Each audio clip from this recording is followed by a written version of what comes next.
Bueno, muy bien, estamos listos para continuar con la siguiente actividad de este panorama del libro argentino 2024.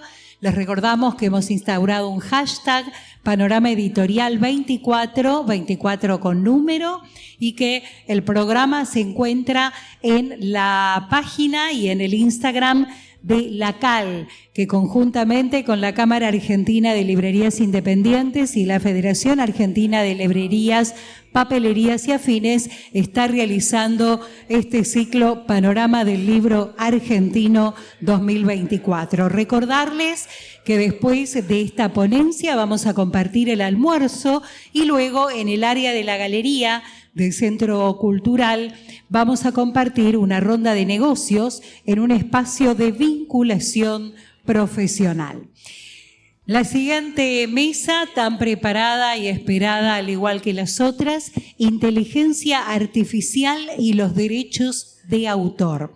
Está a cargo de esta ponencia Mónica Herrero, quien es profesora y licenciada en Letras por la Universidad de Buenos Aires y magíster en Propiedad Intelectual por la Universidad Austral.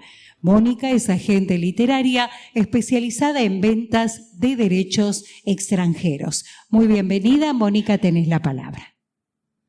Bueno, muchísimas gracias. Muchísimas gracias a la Cámara Argentina del Libro por haberme invitado a compartir un espacio con ustedes. Espero no defraudarlos. Y acá, inteligencia artificial y derecho de autor. Antes de comenzar, lo que quería era como retomar algunas cuestiones que se dieron en la última parte de la mesa anterior, porque me parece que tienen que ver con con la inteligencia artificial, con el derecho de autor eventualmente algunas, pero Abel y Coque hablaron de conocer la tecnología, Constanza habló, de la situación de ahora en particular, y después alguien cuyo nombre no recuerdo habló de la ley. O sea que son temas que de alguna manera transversalmente, a pesar de las preocupaciones que cada uno de ustedes como actor en este mundo tengan, también les están haciendo ruido en la cabeza. Tecnologizar las librerías online. Hubo una persona aquí, librera online, que quiso de alguna manera diferenciar, no es solo venta de libro, en algunos casos librerías independientes online. Y después también hablaron de las tarjetas, de las tarjetas y de los porcentajes que las tarjetas se llevan y que cómo trabajar con eso. O sea, muchas de esas preocupaciones de alguna manera están atravesadas por la inteligencia artificial. O sea, inteligencia artificial no es solo esas máquinas, el chat GTP. O sea, inteligencia artificial ya es desde antes. O sea, ya veníamos utilizando una gran cantidad de tecnología en nuestros celulares, en nuestras computadoras, en la forma en que por ahí nos comunicamos hoy con el mail, más allá de que muchos no lean los mails, como alguien dijo, y otros lean muchos, pero ya teníamos eso. Lo que nos ha pasado es que a partir de noviembre de 2022 se ha producido una especie de subidón, de aceleramiento o aceleración que nos hizo tomar en cuenta que la cosa iba mucho más rápido de lo que creíamos. Bueno, aquí tenemos la presentación. Voy a pedir, por favor, que pasemos a la próxima. Muchísimas gracias.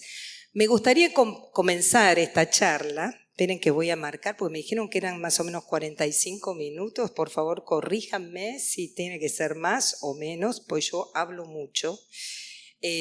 Así que no quiero extenderme más de lo debido. Pero comienzo la charla con una cita de Carlos Scolari.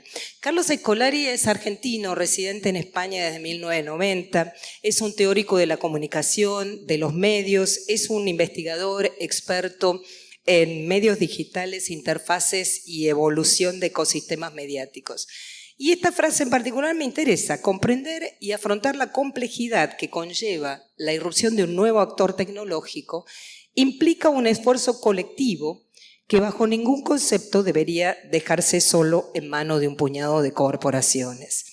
O sea, a lo que nos referimos, y quizá para mí es el objetivo de esta charla, es que nos tenemos que nosotros también interiorizar. Por supuesto que no somos una corporación y de hecho justo en el debate anterior había muchas cuestiones que tenían que ver con las grandes cadenas y las pequeñas librerías, o sea, con las grandes superficies y las pequeñas librerías, etcétera. O sea, que sí, esta idea de la corporación, de aquello que es más tipo pulpo, que puede abarcar y que tiene una forma de actuar y unas posibilidades de actuar que a veces a nosotros nos cuestan, pero esto no quiere decir, y ahí me pareció muy bueno por eso el debate en ese sentido, que nosotros tenemos que dejarles el camino sin hacer nuestro aporte, como mucha gente dijo, y sin pensar. Y pasa lo mismo en el campo de la inteligencia artificial, ¿no es cierto? Me parece crucial que más allá de que nos dé miedo, de que digamos, bueno, ¿de qué se trata? Yo no entiendo, yo la verdad que más allá de mandar un mail, mucho más no sé. No importa, o sea, por lo menos intentar, o sea, si no conocemos de qué se trata, poco probable es que podamos hacer algo, e incluso a lo mejor aprovechar algo de esto, o advertir cuáles son los riesgos o los desafíos, ¿no? O sea, eso es muy importante. Y para ello, lo que quiero es traerles, además de este que sería mi objetivo, un par de posturas, de posiciones. Hay miles, o sea, yo a veces navego un poco con internet y en esas navegaciones encontré un señor que se llama John Hernández, J-O-N Hernández, un español que originariamente es fotógrafo, pero que después devino en un especialista en tecnología o inteligencia artificial y que se dedica a dar cursos sobre cómo escribir mejores prompts para el chat GTP, entre otras cuestiones, y se ha convertido en un conferencista sobre el tema. Y yo destaco esta cita solo para pensarla, ¿no? O sea, hoy la inteligencia artificial es una herramienta, pero sobre todo un cambio de paradigma. Más que pensar en qué puede hacer la inteligencia artificial en tu trabajo, tienes que empezar a pensar en el cambio de cultura que supone. Hacer cosas con los ordenadores, que era lo que hacíamos hasta ahora, a pedirles a los ordenadores que nos las hagan. Entonces, según Hernández, este es el momento de la aclimatación porque luego será tarde. Es bastante apocalíptico, nos urge, esta cita nos incita, pero sí es verdad que se está produciendo probablemente un cambio importante de paradigma. No todos comparten exactamente esta postura. Les voy a dar el caso de otra persona que es una ingeniera en sistemas llamada Consuelo López, que dice que no es que la máquina hace, sino que a través de la máquina hacemos. O sea, acá lo que estamos viendo es la presencia o la injerencia del ser humano en lo que se haga o no se haga. Si es que le decimos si la máquina hace por sí mismo o somos nosotros los que hacemos a pesar de que, digamos, conseguimos esos resultados con la utilización de la máquina. Son dos partes, dos miradas. Podemos, dice Consuelo López, estar deslumbrados por lo rápido que una computadora nos ayuda a resolver una tarea, pero seguimos siendo nosotros quienes tomamos la decisión. Y también dice que tenemos que tener conciencia de que si no somos nosotros es otra persona la que la está tomando por nosotros indirectamente, que hay otro agente. Si quieren, lo que hizo la computadora en realidad son los algoritmos que alguien de alguna manera programó en esa computadora. Y para esta ingeniera de sistemas, ella destaca que es importante recordar que estos sistemas creados por los seres humanos no son ni tan autónomos ni tan confiables, porque no pueden discernir por sí solos sin un extenso entrenamiento computacional con grandes conjuntos de datos. Hace poco leí, ya no me acuerdo en todas las cosas que vine leyendo para pensar esta charla, que alguien decía, bueno, ¿cómo te reconoce, digamos, un sistema de inteligencia artificial? ¿Cómo te reconoce una silla? Tuvo que ver millones de, digamos, imágenes de distintos tipos de sillas para reconocer una silla. Cuando un ser humano lo reconoce sin necesidad de haber visto millones de imágenes. O sea que por ahora hay ciertas diferencias que todavía no las han subsanado, ¿no es cierto?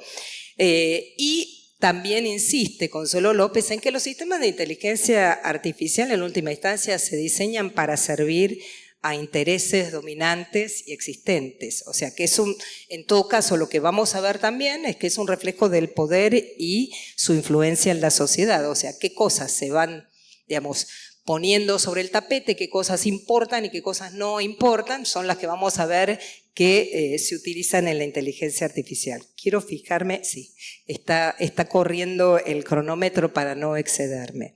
Bueno, estas posturas son distintas, como podemos ver.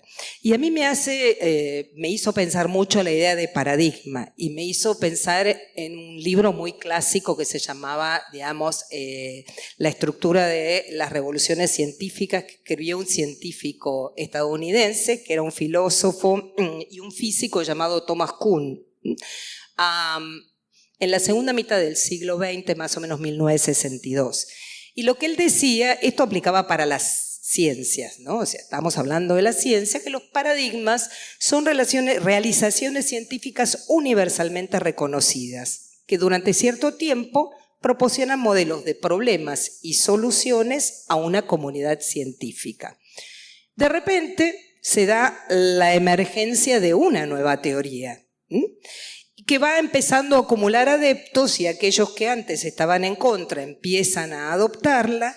Y ahí se produce un cambio de paradigma, lo que él llama una revolución científica que modifica la perspectiva histórica de la comunidad que la experimenta.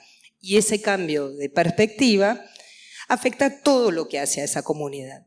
A mí me parece que lo que está pasando, sobre todo con la irrupción del ChatGPT a partir de noviembre de 2022 y después todas las otras versiones que ustedes puedan haber explorado o no a partir de entonces, es que se está dando eso, o sea, un cambio.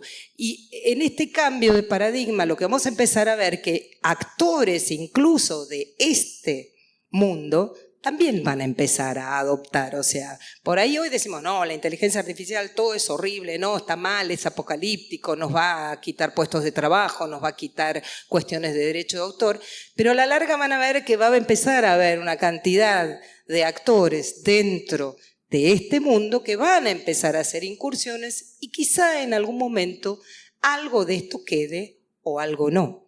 También sucede que cuando irrumpe, como ha sucedido con el ChatGPT en noviembre de 2022, una nueva tecnología, en este caso, bueno, genera mucho ruido y hasta que encontremos cuál va a ser el lugar de esa nueva tecnología, tenemos que aprender e ir explorando. Bien. Por favor, la próxima. He presentado entonces aquí algunas ideas, pero todavía no he dicho qué es o no he proporcionado una definición de aquello a lo que podemos denominar inteligencia artificial. La próxima diapositiva, por favor. La inteligencia artificial es una disciplina la anterior. Ahí está. Es una disciplina cuyo objetivo es explorar la factibilidad de desarrollar máquinas capaces de realizar tareas que requieren aspectos de la inteligencia humana. Esta es una posible definición. ¿De dónde sale esta? O sea, por lo menos, ¿y de dónde sale la idea de inteligencia artificial? Me ha tocado escuchar o participar de mesas donde también se dice, bueno, no es una inteligencia, está mal dicha la palabra inteligencia, no piensa. Y muchos dicen, con razón, que no piensa, o sea, que la máquina no piensa, que tampoco nuestro cerebro piensa, sino que hay otros sistemas mucho más sofisticados, que son los que conducen a lo que nosotros llamamos pensar, ¿no? Pero bueno, esta primera definición y este nombre de inteligencia artificial surge en 1955, cuando alguien llamado John McCarthy, que es un joven, en aquel momento era un joven profesor asistente de matemáticas en Dartmouth College, decidió, ahí en Estados Unidos, ¿no? Organizar un grupo más o menos de personas, o sea, que tuvieran mucha formación, para aclarar y desarrollar ideas sobre las máquinas pensantes. La idea de máquinas pensantes es anterior, viene de Turing, solo que Alan Turing ya se había suicidado, lamentablemente, para esa época. Pero esta gente había estado en contacto, o sea, esta comunidad académica había estado escuchando, habían estado al tanto de la experiencia de Turing, de cómo hacer para decidir si la máquina es, o sea, se puede o no confundir con el humano, o sea, una serie de experiencias que había realizado Turing. Y entonces él, digamos, dice, bueno, vamos a ver si podemos conseguir financiación para reunir una cantidad de mentes brillantes de este momento dedicadas a áreas afines a estas tecnologías que empiezan a surgir y ver qué es lo que podemos pensar, ¿no es cierto? Sobre todo, cómo era aclarar y desarrollar ideas sobre las máquinas pensantes. Eligió este nombre supuestamente por su neutralidad, ¿no es cierto? Porque no quería centrarse mucho en la estrecha teoría de los autómatas y evitar la cibernética, o sea, quería evitar la cibernética que estaba más alimentada o centrada en la retroalimentación análoga, ¿no? O sea, analógica. Él dijo, no, nosotros queremos ver si las máquinas pueden eventualmente desarrollar o pensar como los humanos o tener algún comportamiento, etc. Y para eso idearon este seminario de verano en Dartmouth, consiguieron finalmente, digamos, financiamiento de la Fundación Rockefeller, y entre los que estuvieron formalmente en la presentación de la propuesta a la que se le atribuye este nombre de inteligencia artificial estuvieron, por supuesto, McCarthy, Minsky, que lo tienen que haber pensado como relacionado con el MIT Institute of Technology, con el laboratorio de ciencias de la computación, Claude Shannon, que está relacionado con las teorías de la información, fueron algunos de los que propusieron formalmente este proyecto. ¿Qué es lo que querían y qué es lo que decían en la declaración fundamental? Que iba a hacer un estudio que dure 2 meses para 10 personas, y el estudio era para proceder sobre la base de la conjetura de que cada aspecto del aprendizaje o cualquier otra característica de la inteligencia, en principio puede ser descrito con tanta precisión que pueda fabricarse una máquina para simularlo. O sea, esa era la intención original, ¿no es cierto? Y para ello lo que iban a tratar de hacer era averiguar cómo fabricar máquinas que utilicen un lenguaje, formen abstracciones y conceptos, resuelvan las clases de problemas ahora reservados a los seres humanos y se mejoren por sí mismas. Hoy estamos acá. O sea, se han elaborado lo que llaman los Large Language Scale Models, o sea, los modelos de lenguaje. O sea, hoy, si ustedes lo piensan, hasta hace un tiempo nosotros cuando interactuábamos con la computadora y decíamos, uy, ahora tengo el Windows o qué sé yo, teníamos que aprender a usar el Windows, ¿no? O sea, el Word, el Excel, o sea, no cualquiera se maneja una planilla de Excel. Hoy con ChatGPT no necesito saber nada. Solo tengo que hablar con esa, digamos, con esa interfaz y directamente, digamos, en mis palabras yo le digo, haceme esto, haceme aquello.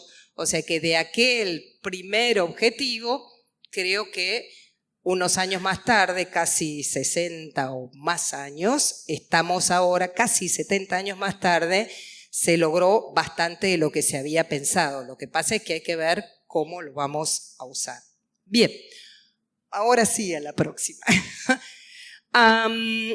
Hoy también, fíjense, utilizamos la expresión inteligencia artificial para referirnos a un enfoque de las ciencias de la comunicación en el que les enseñamos a las máquinas a aprender, o sea, a aprender y a tomar decisiones autónomas a partir de ese aprendizaje, lo que se denomina aprendizaje automático. O sea que ahora también sabemos que las máquinas aprenden, o sea, nosotros les damos datos de entrenamiento y la máquina aprende. No solo aprende, sino que hemos ido, digamos, mucho más allá. Hoy la computadora puede generar de manera automática contenido con mucho menos intervención humana. Y además pueden aprender de lo que han creado utilizando sus propias creaciones como datos de entrenamiento. Voy a volver sobre este tema porque una de las cuestiones de derecho de autor que surgió es justamente, claro, pero ustedes entrenaron a estos bichos con nuestra propiedad intelectual, con obras nuestras que estaban en dominio privado, que están protegidas y, bueno, ahora lo que te van a decir es no las necesito más, o sea, las siguen utilizando, pero no los necesito más, porque mi creación puede autosatisfacerse con los datos que ya está generando, ¿no? O sea, en alguna medida. Pero quiero decir, esto es importante y que lo tengan en cuenta. Por supuesto que estas nuevas capacidades que tiene la inteligencia artificial también generan un requerimiento de datos importantes y un requerimiento de energía importante. O sea, en casa yo no puedo entrenar a ningún sistema de inteligencia artificial porque se necesita una cantidad de energía para el procesamiento de esos datos que yo no tengo. Algo similar pueden haber escuchado que sucede con los bitcoins. Los que minan, digamos, los que hacen minería de bitcoins, etcétera, se necesita una cantidad de energía, o sea, eso consume una cantidad de energía que, salvo que uno esté dispuesto a invertir mucho dinero, está difícil, ¿no? Entonces, esto es importante. Ahora bien, hablamos de inteligencia artificial. Algunos de ustedes son muy jovencitos, yo no soy tan jovencita, yo no nací con las computadoras, o sea, en mi casa yo terminé la secundaria y no había computadoras, no aprendí computación en la escuela secundaria, no se daba esa materia, todo lo hacías a mano, copiabas, a lo sumo alguna fotocopia, debo reconocerlo, porque sería, digamos, hipócrita, ¿no? Pero nada más, o sea, no era mucho lo que había en aquel. Pero, por ejemplo, a finales de los 80, que es cuando yo, digamos, a principios, disculpan, de los 80, que es cuando yo terminé la secundaria, las computadoras empiezan a ser populares, o sea, que a mí me tocó después cuando salí de la secundaria. Al principio de los 90 empieza a haber una investigación que va más en la línea de tratar de entender cómo son las redes neuronales en el cerebro y tratar de replicar eso a nivel computacional, por decirlo de alguna manera. Que eso es lo que está sucediendo hoy. O sea, estas inteligencias están, digamos, trabajando con una cantidad de algoritmos y un grado de procesamiento que es muy, muy amplio. No quiero decir con esto que sea igual a un humano, pero sí tiene algo de ese mecanismo, ¿no es cierto? Y después lo que empieza a suceder también es que estas inteligencias pueden ir para atrás y adelante y aprender de sus propios errores, o sea, eso también es algo que empieza a pasar.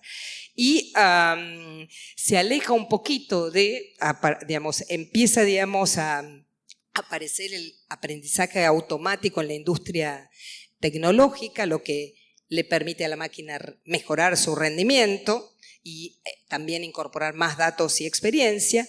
Y también lo que empieza a suceder es que con este trabajo, o sea, de aprender y de necesitar datos para entrenarse y de poder aprender de sus errores, va a necesitar muchos más datos y aparece lo que se llama la Big Data, o sea, esas cantidades ingentes de datos con los que hay que entrenar. Aquello que les dije, para que reconozca una silla, yo le tuve que dar muchísimas imágenes. O sea, a un humano, ni siquiera un humano de nuestra edad, uno chiquitito, le muestro algo y me dice, es una silla. No necesita demasiados más datos para reconocerlo. Una vez que le mostré una, ya entendió. A la computadora, o por lo menos a la inteligencia artificial, necesita mucho más. Y ahí está el tema de los datos. Y después lo que también empieza a suceder es que hay datos que son etiquetados, o sea, se contrata a personas para que etiqueten esos datos. Digan, esto es una silla de 4 patas, esto es una silla modelo tanto, esto es una silla modelo tanto. Y hay otros datos que no son etiquetados. Todos esos datos se vuelven a reutilizar y alimentan estas inteligencias, estas inteligencias artificiales. Con esto, ¿qué es lo que empieza a pasar? Surgen dos cuestiones. La primera es la de los sesgos, ¿no? O sea, porque bueno, estamos hablando de datos etiquetados. Yo le tiro una foto a Nicolás, Nicolás etiqueta esa foto, digamos, según su leal saber y entender, pero quizá otra persona la etiqueta distinto. Entonces, según quiénes son los que han generado esos datos etiquetados, o sea, también vamos a encontrar, o sea, y según quienes encomendaron y según las categorías que eligieron, sobre todo esto se da mucho en el reconocimiento biométrico, empieza a aparecer los sesgos. Hay algunos trabajos, algunas experiencias, no me voy a detener, pero sobre todo en el desarrollo de la identificación facial, en un momento se trató de interactuar o de trabajar en el reconocimiento de posibles delincuentes con la identificación facial. Bueno, ¿qué pasaba en Estados Unidos? ¿Quién era el delincuente? El latino, el negro, o sea, arrojaba mucho ese resultado. No les cuento, esto lo cuenta muy bien Kate Crawford en Atlas de la Inteligencia Artificial, justamente este tema de los datos biométricos. Pero quiero decir, se empiezan a evidenciar sesgos, ¿no? Será muy inteligencia, será muy artificial, será muy cibernético, todo informático, pero el sesgo sigue existiendo. O sea que esa es una. Y la otra son cuestiones de poder, aparecen los desafíos del poder, ¿no es cierto? Y esas son las cuestiones que hay que tratar de ver cómo las vamos a enfrentar y qué es lo que vamos a hacer. Bueno, tal como les dije, en noviembre de 2022 aparece OpenAI que lanza el ChatGPT, que por primera vez ya yo no necesitaba, porque antes uno decía, uy, no, a mí Excel no me dé, yo no sé manejar planillas. Ahora no tenés que manejar nada. Vos querés obtener un resultado, simplemente con tu palabra le pedís algo. Por supuesto que después empezaron a aparecer todos los expertos en explicarte cómo escribir mejor el prompt. El prompt sería la indicación, el pedido que le haces a la máquina. Y cuanto mejor lo escribas, mejores resultados vas a obtener, que es lo mismo que pasa en la interacción humana. Si yo te pregunto concretamente algo, cuanto mejor elaborada esté la pregunta, la respuesta va a ser más acertada y me va a dar la respuesta que yo estoy buscando. Pero si yo le digo, bueno, a ver, haceme un poema de amor, qué sé yo, me puedo hacer cualquier cosa. Ahora, yo quiero un poema de amor que sea parecido a las rimas de Becker y que hable de una mujer abandonada por un hombre, no sé qué, y le pongo todo eso, obviamente voy a obtener un poema mucho más específico y no algo tan general como lo otro, y así sucesivamente, ¿no es cierto? Pues bien, y en cuanto a esto, ¿podemos pasar a la próxima? Llegamos a esto, ¿no? O sea, bueno, hemos hablado un poquito de la crisis de paradigma, o sea, el hecho de que, bueno, estamos empezando a ver que hay algo que está cambiando, no sabemos muy bien cómo va, pero también nosotros sentimos que se ha producido una aceleración de la sociedad. Hay muchos libros, hay muchos sociólogos, hay muchos psicólogos que hablan de esa aceleración de la sociedad, o sea, en algún punto sentimos que todo nos lleva puestos. En algún punto sentimos que todo tiene un nivel de aceleración que nosotros no lo podemos seguir, ¿no? Y acá me encantó un concepto que es de un físico y escritor español llamado Agustín Fernández Mayo, en una obra que se llama La forma de la multitud, capitalismo, religión e identidad, ¿no es cierto? ¿Qué es lo que pasa? La inteligencia artificial a nosotros nos está llevando a replantear la generación, circulación y apropiación del conocimiento, ¿no? Y pone en evidencia la existencia de un tiempo nuevo, acelerado, frenético, datificado. Acá esto nos tiene que interesar porque quienes estamos en el mundo editorial nos ocupamos de hacer circular, de generar, de apropiarnos, de difundir conocimiento. Entonces, esto nos está sucediendo de alguna manera y tenemos que ver qué hacer.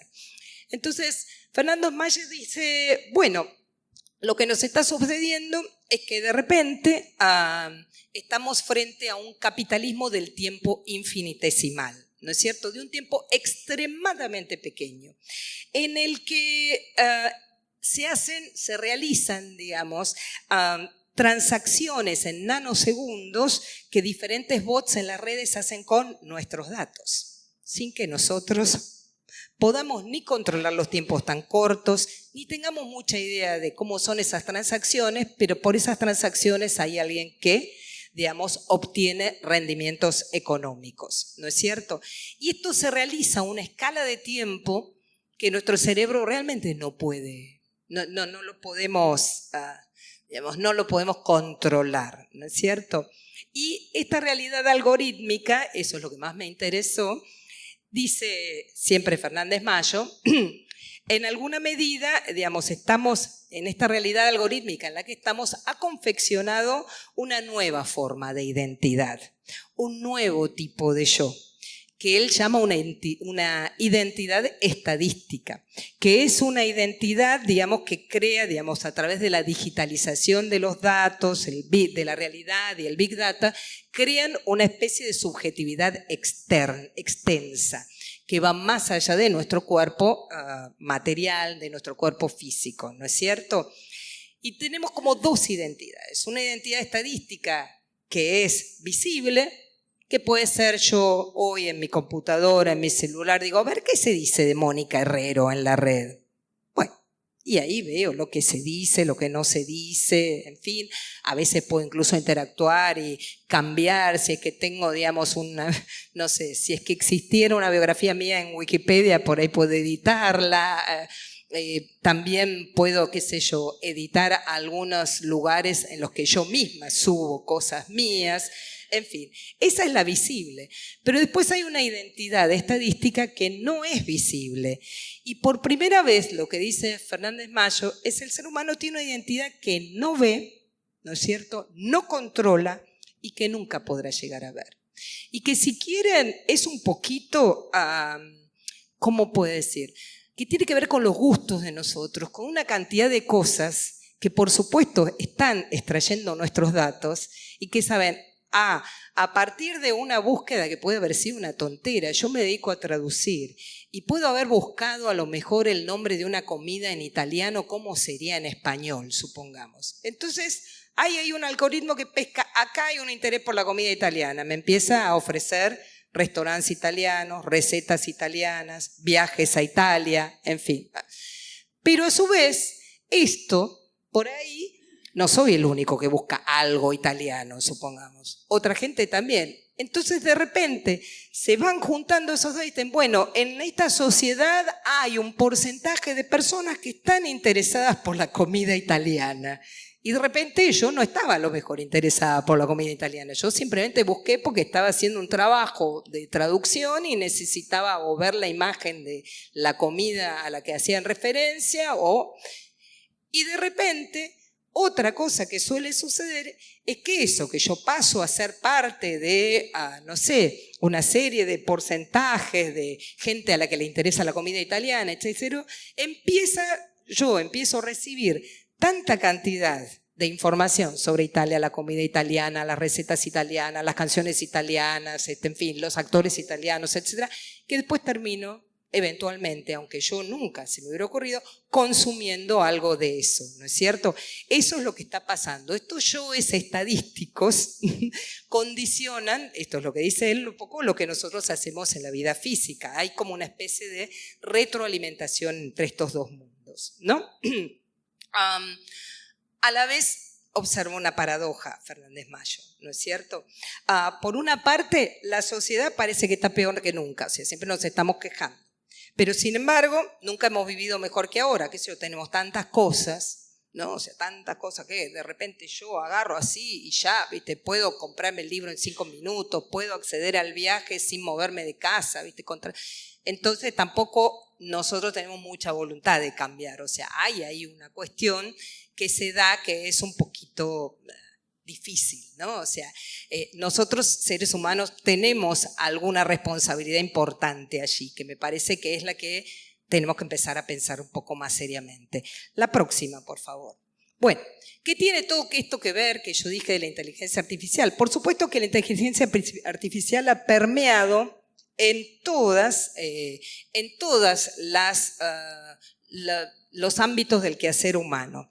Es una tecnología disruptiva, ya no les tengo que decir mucho más, pero tiene una dimensión material que está bastante oculta, que es la dimensión material que creo que tenemos que en algún momento enfrentar, que es la relación con el mundo físico. O sea, las tecnologías, o sea, la inteligencia artificial es un tipo de tecnología muy extractiva, ¿no? O sea, genera mucho impacto en el planeta y también genera, por supuesto, ustedes lo van a estar viendo y ya se están preocupando, mucha desigualdad en la distribución de los ingresos y probablemente genere mucha pérdida de puestos de trabajo. O sea que es algo que tenemos que empezar a pensar cómo lo vamos a enfrentar, ¿no?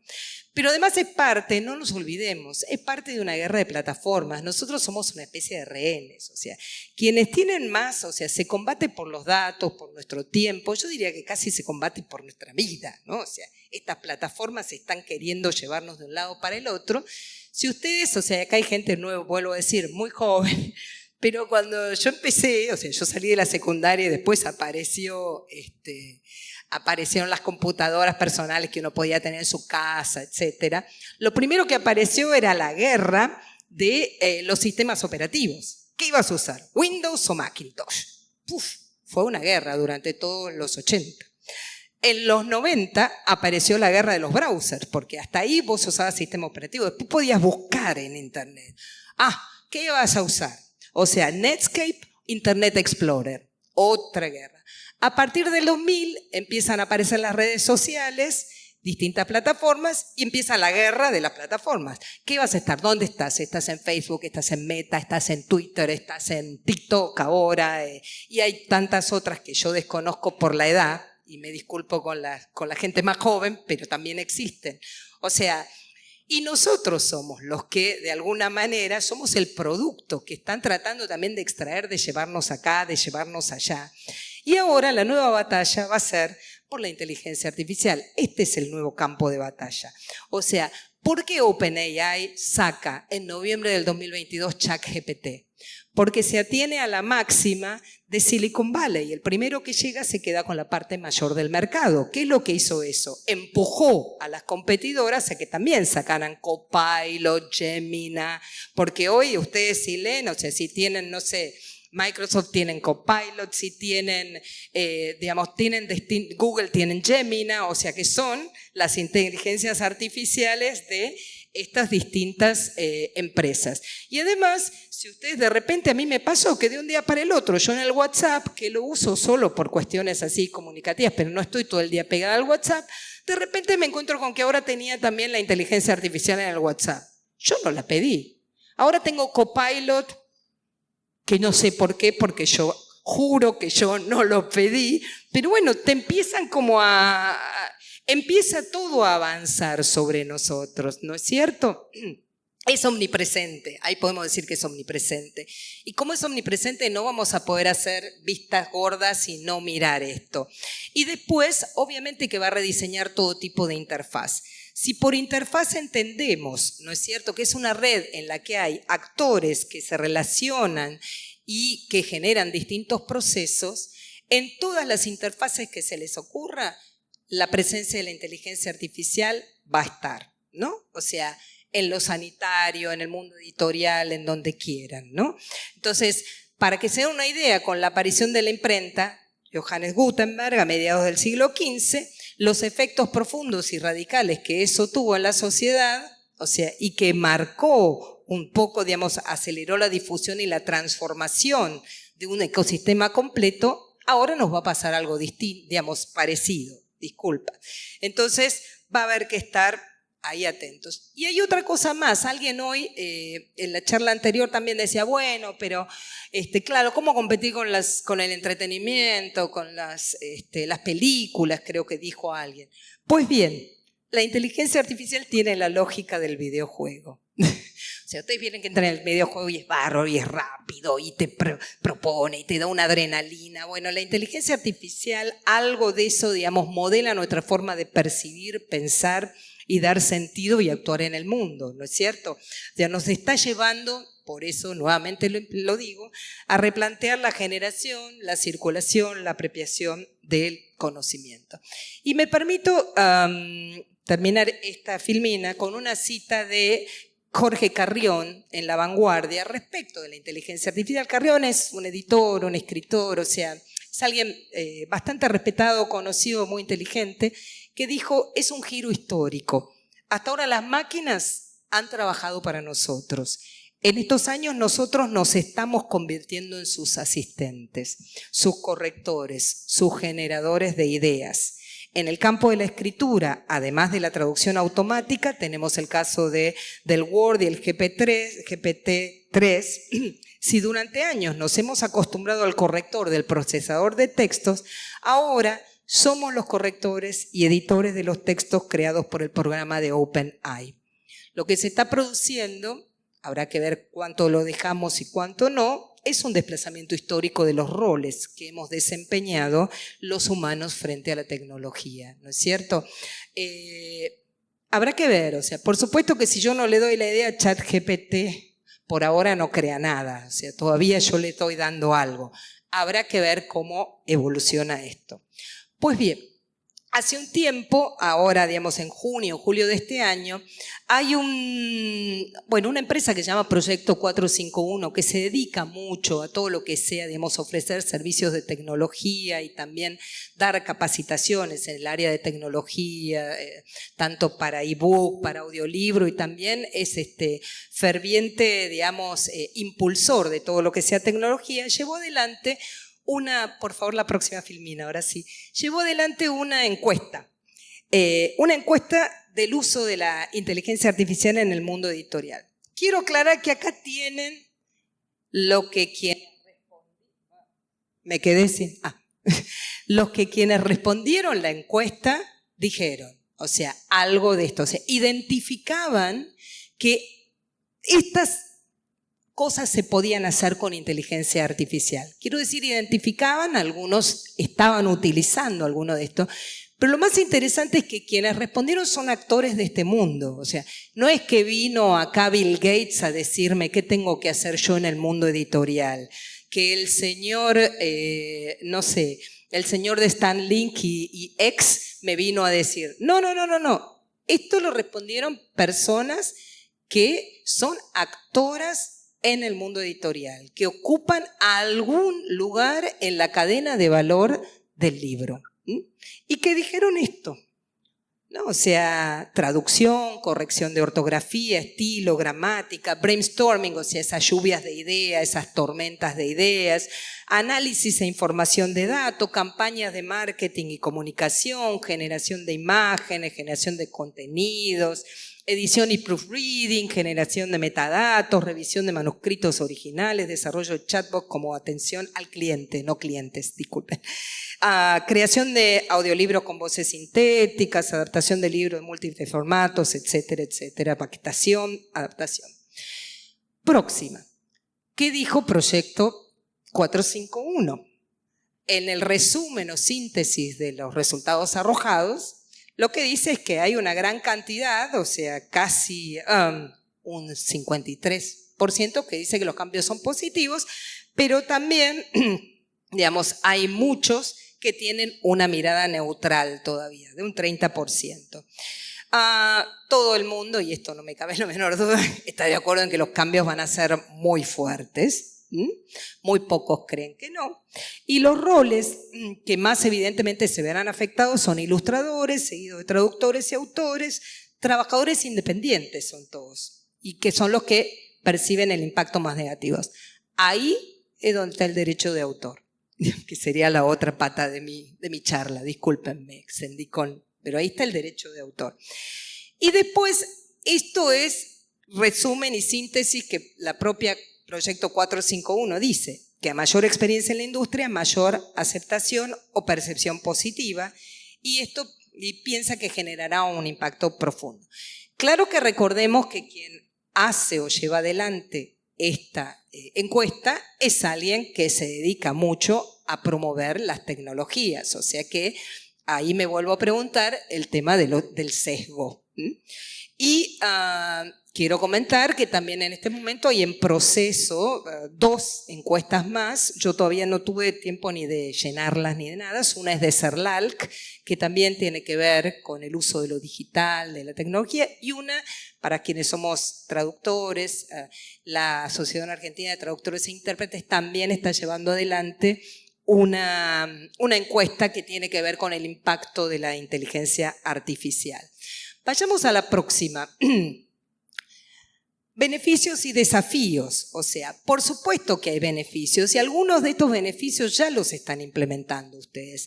En optimizar procesos, reducir costos, optimizar tareas. Muchos de esos ustedes. Después está la traducción de texto. Yo me dedico a la traducción, o sea que a mí no me gusta.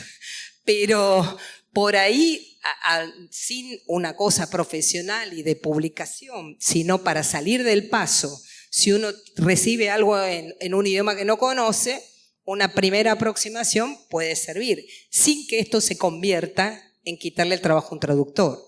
Ilustradores y traductores obviamente no coinciden en que reducir esos costos sea un beneficio. Y los trabajadores de grandes y medianas empresas consideran mayor el beneficio de optimizar los procesos y reducir los costos. Así dice esta encuesta. Y los ilustradores, por supuesto, los traductores no creen que facilitar la traducción sea uno de los principales beneficios de la inteligencia artificial. Pero ¿cuáles son los desafíos? Porque esto ustedes tienen el poder de decidir o no.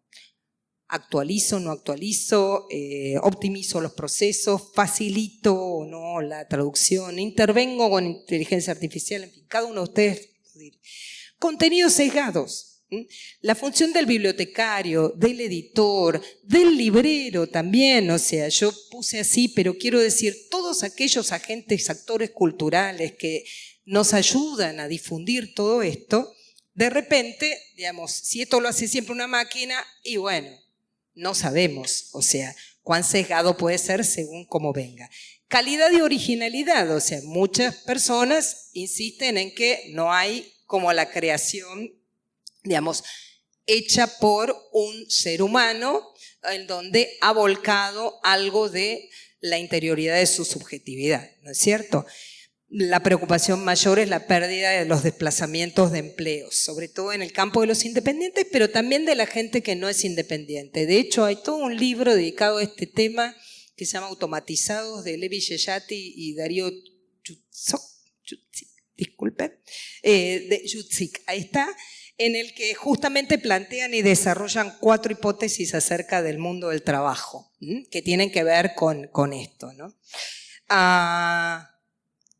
Si les interesa, léanlo, si no en algún otro momento se los cuento, pero ¿qué tiene que ver con esto que empieza a ser una preocupación? Pero hay otras cuestiones, la privacidad y la protección de los datos, algo que ya veníamos viendo, porque ustedes vieron que muchas de las cosas que nosotros entramos, bueno, me tengo que registrar en esta página para poder ser usuario, para poder ser... Entonces, ¿qué te dicen? Bueno, tiene que aceptar nuestros términos y condiciones, que son lo que se llama contratos de adhesión. Díganme, por favor, que alguno de ustedes se leyó esos contratos. Digamos, quizá alguien que se dedique al derecho y que sea una persona un poco más... Pero en general todo el mundo pone clic porque quiere, digamos. Tenemos una necesidad de... Una de las cosas que decía Fernández Mayo es que esta inmediatez de que todo lo podemos contar, ha generado adultos infantilizados. O sea, es como el niño, si no le das el caramelo ya te hace todo una rabieta. Bueno, parece que el adulto, digamos, no hará la rabieta, pero tomará alguna otra medida. Y eso pasa. Y dentro de eso, digamos, nosotros aceptamos y además aceptamos porque, seamos francos, si no, no vamos a poder utilizar eso que queremos utilizar. O sea, estamos de alguna manera atados de manos, ¿no? La deshumanización del proceso, o sea, bueno, obviamente, ¿quién no ha perdido tiempo hablando con máquinas, bots, o bueno, interactuando, no voy a decir hablando, que quiere, digamos, pedir un turno en el gobierno de la ciudad y chat, boti o no sé qué, te dice, a ver, elegí qué querés, ¿viste? Chocaste con el auto y el WhatsApp del seguro te dice es más rápido que yo. Elegí, ¿chocaste o necesitas que vaya alguien a recargarte, no sé, la batería o cambiarte? Es todo así. Y muchas veces vos decís, pero es que mi caso particular no encuadra en nada de esto. Bueno, a nadie le importa, parece. Uno sufre, ¿viste? Y tiene que entonces decir, bueno, diré que se me acabó la batería, a ver si así alguien aparece y yo le cuento mi caso particular, a ver si un humano se hace presente. Y obviamente el impacto directo en la economía y el mercado del libro, ¿no? Bueno, ¿podemos seguir? A mí, de todo esto, siempre me preocupa el derecho de autor. Quiero decir, cada uno de nosotros tiene su corazoncito en alguna parte de este circuito. ¿Qué es lo que yo leía? O sea, yo me leí, la encuesta está total, completa en la página de Proyecto 451, pero se la voy a pasar la calce, que no la han visto, los que no la hayan visto van a ver. Yo leía y decía, pero ¿dónde está el derecho de autor en todo esto? Porque, digamos, a ver, toda esta industria se basa en que hay una producción del intelecto humano que, de alguna manera, editores y todo el resto de los actores la van a mejorar para poderla difundir, para podérsela apropiar, para que los adultos, los humanos, nos apropiemos de eso. ¿Dónde está el derecho de autor? Dije. Nadie decía eso. Sí, la preocupación por la pérdida del lugar de trabajo, pero no la preocupación porque ahora yo no tenga propiedad intelectual que usufructuar, ¿no? O sea, a mí me gustó, digamos, porque me preocupó. Vamos a la siguiente. Entonces dije, bueno, a ver, nosotros tenemos una ley, o sea, entre todas las leyes que rigen esta actividad, tenemos la 11723, abrimos el libro y dice, queda hecho el depósito que marca la ley 11723, etcétera. Nosotros sabemos, todos los que están en este mundo saben a qué cuestiones atenerse, y yo dije, bueno, pienso tan solo en 4 artículos. El primero, ¿qué es lo que se protege? ¿No? Y digo, con la inteligencia artificial, si nosotros protegemos las obras, creación del espíritu humano, literarias, artísticas, etc. ¿Qué será una cosa creada por la inteligencia artificial? ¿Será protegible? ¿Quién es el titular? Segunda, el titular puede disponer de la obra. ¿Quién va a poder disponer de la obra si la creó la inteligencia artificial? El que le pidió el prompt, el que generó el programa, en fin, será una autoría compartida. ¿Quién va a ser el titular? Porque también yo quiero hacer un contrato, ¿a quién le voy a pedir esto? Hoy creo yo un poema de amor, el que dije al principio, y después viene un editor y me dice, che, me encantó, yo quiero hacer un libro ilustrado solo con ese poema. ¿Estoy yo en capacidad de dar ese derecho? Tendría que decir, pero es mitad y mitad. Tendría que avisarle, no sé, al que... Digo, son preguntas un poco tontas, pero digamos, son las preguntas que empiezan a surgirme. Y lo de la duración, ¿vamos a proteger 70 años hasta después del 1 de enero del año siguiente a la muerte del autor? ¿Qué? ¿Cuándo se muere la inteligencia artificial? Si es que va a ser la titular o medio titular, porque en las obras en coautoría no pasa a dominio público hasta que no se hayan muerto todos, se hayan pasado los 70 años de todos. Entonces, ¿qué vamos a hacer si esto es eterno? Estamos en problemas. Entonces, aquí vuelvo próximo a qué es lo que pasa. Ahí me pongo a pensar, ¿qué nos vamos a poner a cambiar la ley? Después voy a hablar de la ley, y porque alguien también habló de la ley y dijo, bueno, no es el momento de cambiar la ley, pero sí empezar a pensar algunas cuestiones. Yo también creo eso. Pero digamos, seguro no me voy a poner a cambiar la ley en este momento, pero sí puedo actuar sobre los contratos. Si yo recuerdo que los contratos son la salvaguarda en el caso del editor, la salvaguarda de mi capital, o sea, es el mayor capital que yo puedo tener, el capital intelectual en una editorial. Si no tengo nada para publicar y no tengo los contratos en orden, bueno, podré publicar, sí, dominio público, pero me perderé de muchas otras cuestiones que están sucediendo. Entonces, quizá hay que volver a esto del contrato y decir, bueno, mientras esto se zanje, ¿qué precauciones yo puedo incluir en mi contrato?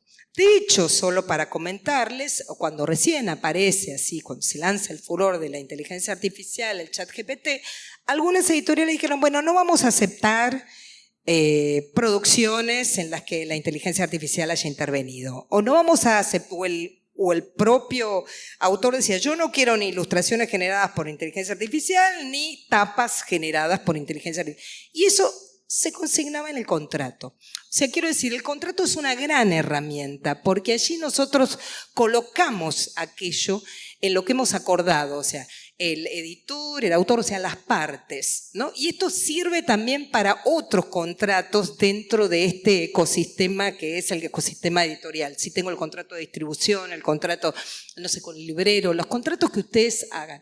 ¿Por qué? Es importante porque, bueno, mientras no tenga otras herramientas, acá yo puedo poner mis leyes, porque el contrato es ley para las partes. Entonces, bueno, a mí no me va por el momento la inteligencia artificial, bueno, yo no voy a aceptar y le voy a pedir en la cláusula de evicción que el autor me diga no solo que esta obra no está comprometida con otra editorial, estos derechos están libres, sino que es una obra generada exclusivamente por él, no por la inteligencia artificial. Digo, como una idea, ¿no es cierto? Pero ahí es donde yo creo que tendríamos que profundizar más. O sea, bueno, ¿qué cosas podemos pensar que vayan o no, que se alineen o no con nuestra idea frente a la inteligencia artificial? Y aclaro una cosa, el contrato es algo flexible. Hoy yo puedo firmar un contrato con ustedes y si las cosas cambian, podemos hacer una adenda. Si las cosas cambian, podemos dar de baja una cláusula o agregar otra cláusula. Pero siempre es importante tenerlo porque ante el conflicto, mientras todos nos queremos, todo va bien. Cuando surge el conflicto, vos vas al contrato y cuanto mejor expresadas estén las relaciones que ustedes han querido establecer, más fácil va a ser que se pueda zanjar o encontrar una solución. Pero por eso digo, o sea, no se asusten, a veces uno firma un contrato, pero después siempre puede negociar y decir, che, la verdad que esta cláusula no tiene sentido. Yo te di Japón y vos en Japón no hiciste nada. Déjame Japón que tengo un japonés que me quiere publicar. ¿Qué te va a decir un autor? Lo digo, disculpen, un editor. Digamos, tiene que ser mala gente. A lo sumo, si quiere proteger su inversión, te dirá, bueno, yo te doy Japón, pero a mí reconoceme un 20% en calidad de agente, de primer difusor de tu obra. En fin, la negociación es algo importante y se puede hacer y se puede lograr siempre. Y además el contrato y la negociación te garantizan una buena relación, ¿no? Entonces, próxima. Hola. Próxima. Algunas cosas de las que estuvimos viendo, ¿no es cierto? O sea, las cuestiones con la autoría, con la traducción, pero también tenemos la cuestión de la imagen. Recuerden que la 11723 también incluye el derecho de imagen, ¿no? O sea, yo no puedo poner la imagen de cualquiera de ustedes porque se me canta en un lugar sin pedir autorización pertinente. Pero hoy también tenemos la voz. Y hoy tenemos imagen fija, pero también tenemos imagen en movimiento. O sea, yo puedo generar, supongamos, desde mi editorial, lo publiqué a fulanito, pero fulanito no puede, no tiene tiempo, está en otra. Yo puedo generar, supongamos, un pequeño video donde fulanito dice, vení, compra mi libro.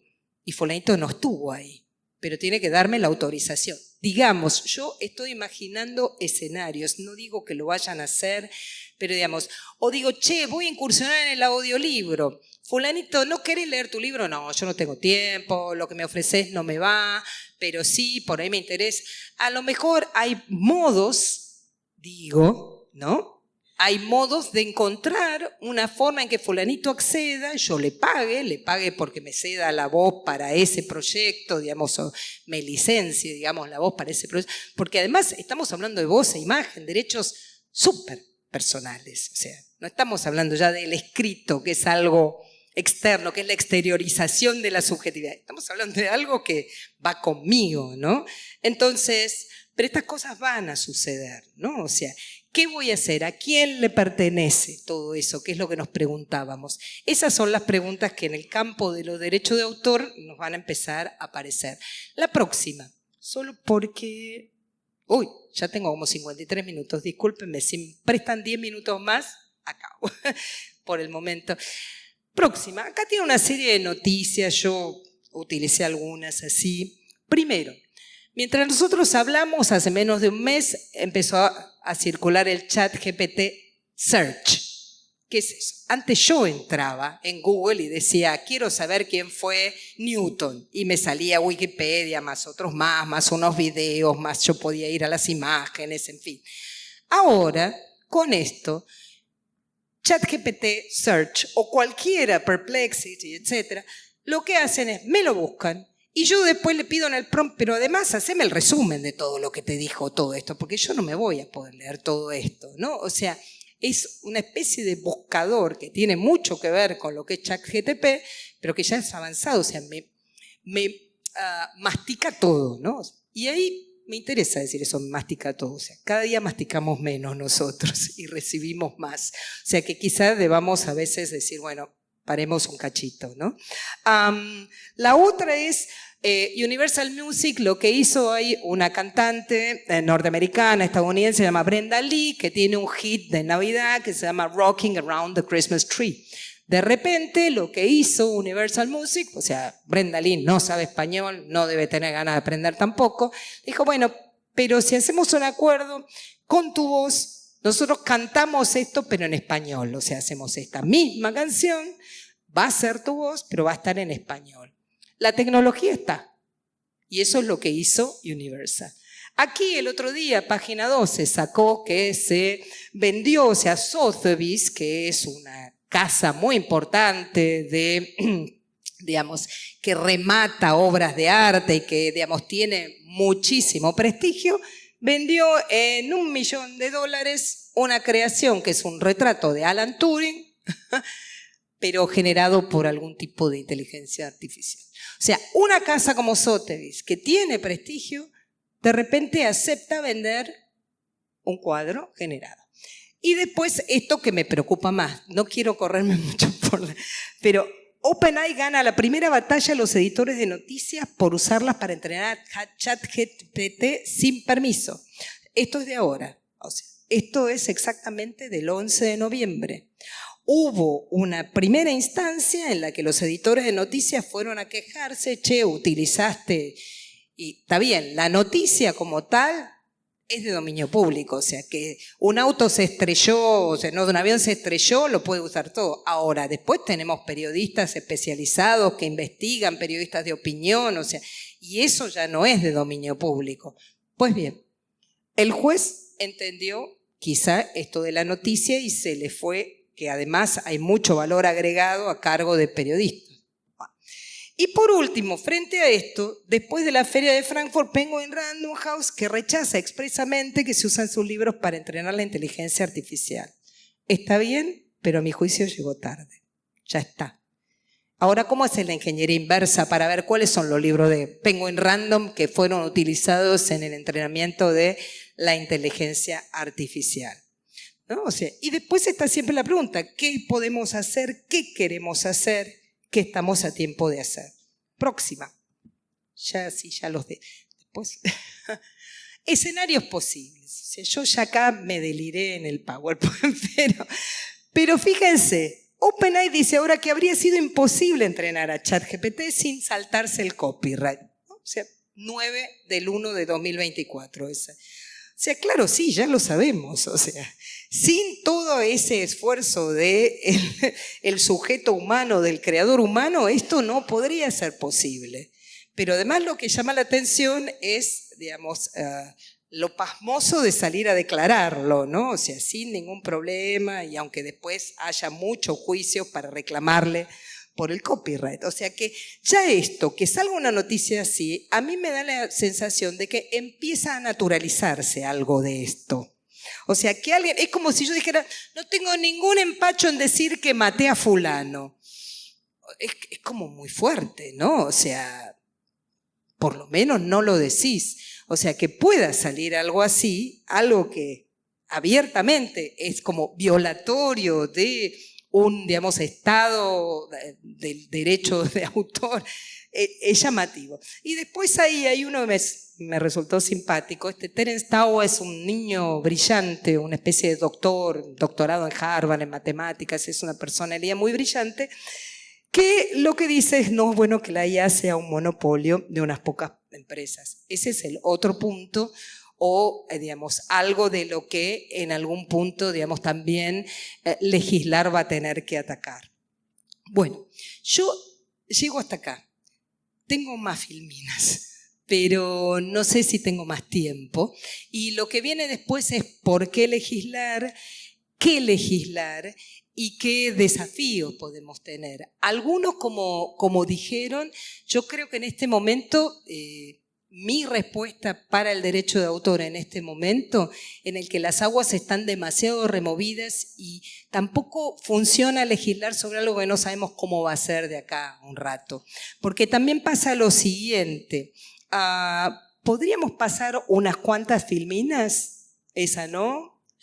¿Por qué legislar? ¿Por qué? Otra más. Esto. Así, grosso modo, por supuesto que esto no les va a resumir el esfuerzo que hay por detrás, pero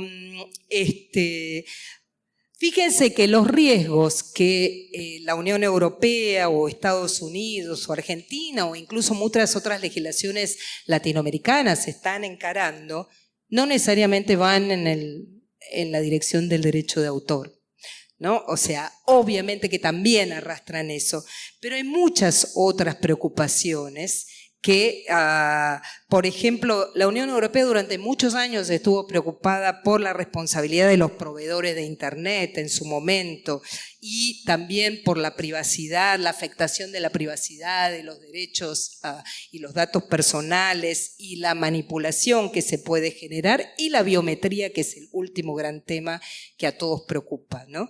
Estados Unidos, fíjense, en Colorado, o sea, en un estado, legislaron algo respecto de prevenir la discriminación algorítmica, aquello que habíamos dicho de los sesgos. Y a nivel federal lo que importan son más los temas de seguridad, ¿no es cierto?, de protección, innovación y desarrollo. Y en Argentina hubo propuestas para sancionar delitos sexuales que apuntan al desarrollo e innovación responsables, garantizar derechos, establecer un registro de desarrolladores, monitorear desde el Estado la inteligencia artificial, exigir transparencia y explaquibilidad. Y para cerrar, así hay mucho para decir, pero para cerrar me gustaría simplemente compartir algunas cosas que un ingeniero en inteligencia artificial, o sea, porque dije, bueno, por una parte está todas las personas que saben de técnicas legislativas y que se encargarían de pensar en la legislación. Pero acá para legislar de algo hay que saber, hay que conocer. Esta es una simple introducción. Pero bueno, Julian Peller, que es entre otras cosas ingeniero en inteligencia artificial, identifica algunos aspectos que hay que legislar a su entender. Primero y principal, lo que también ha sucedido, y eso también es responsabilidad de todos los actores sociales, es que durante mucho tiempo las compañías han trabajado en estos desarrollos y, digamos, han tenido, digamos, mucho tiempo para trabajar y nadie los ha, digamos, supervisado y han avanzado. Entonces ahora estamos en un punto donde hay que pensar un poquito qué es lo que pasa, qué prácticas hay, cuál es el debate, cómo podemos mitigar los riesgos de la inteligencia artificial y sobre todo ese gran cuco que es la inteligencia artificial generativa, esa que hasta podría sentir, podría ser tan inteligente como nosotros en sentir y todo eso. Todavía muchos dicen que está lejos. Pero para Peller hay por lo menos dos aspectos que vale la pena legislar o empezar a pensar. Investigación en seguridad y alineación, y regulación y gobernanza. Seguridad y alineación tiene que ver con, digamos, él dice fortalecer lo que llama sistemas robustos, o sea, sistemas que realmente hagan lo que nosotros queremos que hagan, que no se nos desvíen por algún lado.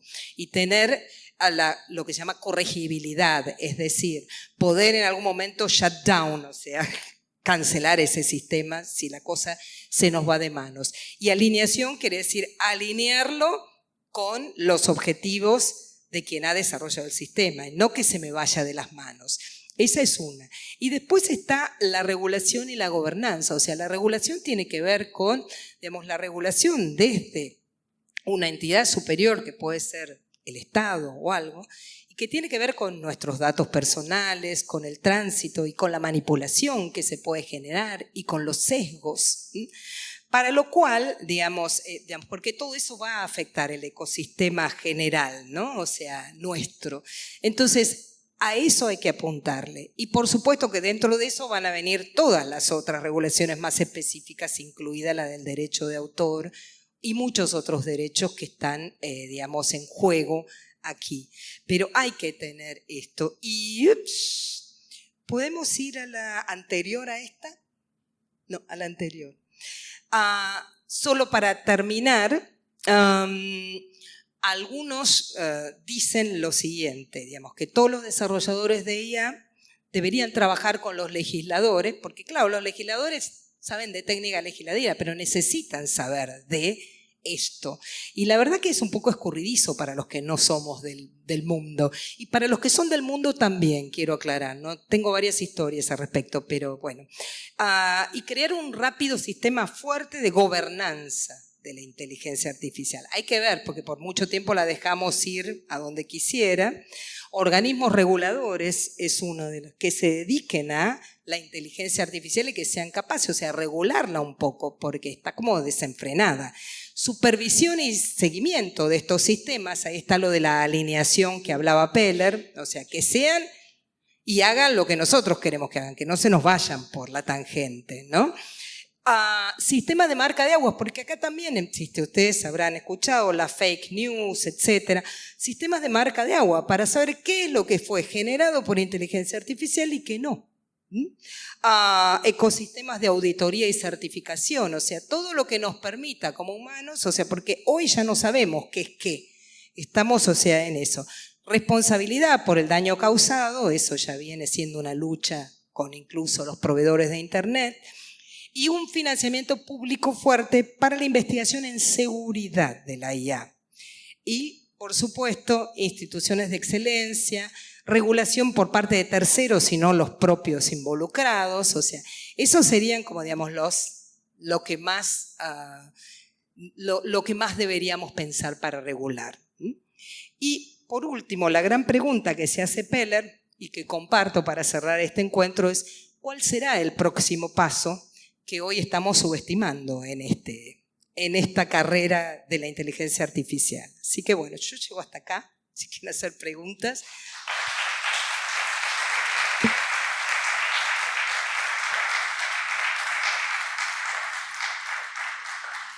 Les recordamos que si quieren hacer alguna pregunta, les acercamos un micrófono.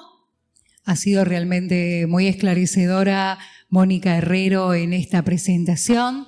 Bueno, yo los invito a que le aplaudamos nuevamente y le agradezcamos profundamente, profesora, licenciada en Letras, por esta gran información que nos ha brindado sobre inteligencia artificial y derechos de autor.